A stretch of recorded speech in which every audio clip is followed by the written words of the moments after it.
What's a house rule you thought was annoying or hated as a child, but you swear by now as an adult? Chores. I'm a teacher.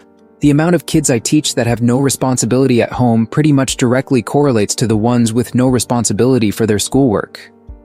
My students who have to raise their siblings, unfortunate circumstances, are the ones who can do everything run a household, all while being a straight A student. We're doing kids a disservice by not expecting anything of them. My kids had to cook and clean, within reason, and grew up to be outstanding individuals.